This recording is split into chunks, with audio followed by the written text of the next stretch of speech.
రామ్ చరణ్ రాజకీయాల్లోకి వస్తున్నారా అంటే అవుననే సంకేతం ఇచ్చిన వెరీ రేర్ సన్నివేశం అది. నేటి సాయంత్రం హైదరాబాద్ యూసఫ్ గూడలో జరుగుతున్న ప్రీ రిలీజ్ వేడుక లైవ్ లో ఈ కార్యక్రమం ముఖ్య అతిథి చరణ్ స్నేహితుడు తెలంగాణ రాష్ట్ర మంత్రివర్యులు కేటీఆర్ ఇచ్చిన హింట్ ప్రస్తుతం వాడి వేడిగా చర్చకు తావిచ్చింది.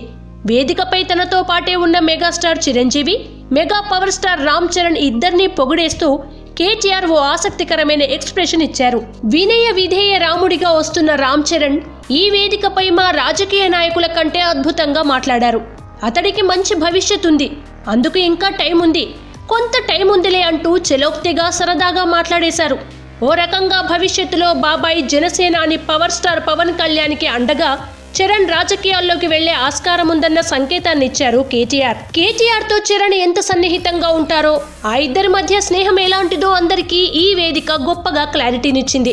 ఇక ఇదే వేదికపై చరణ్ వినయ విధేయతల గురించి కేటీఆర్ అంతే గొప్పగా ప్రశంసించారు.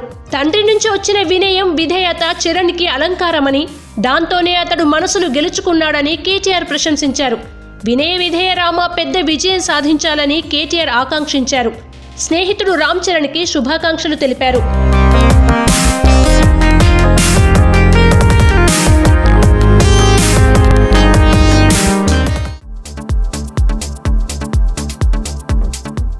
Please subscribe to new waves. ఇలాంటి మరిన్ని మంచి వీడియోలు కావాలని కోరుకుంటున్నారా? అయితే పక్కనే ఉన్న గంట సింబల్ను క్లిక్ చేయండి. అలాగే సబ్స్క్రైబ్ చేయండి.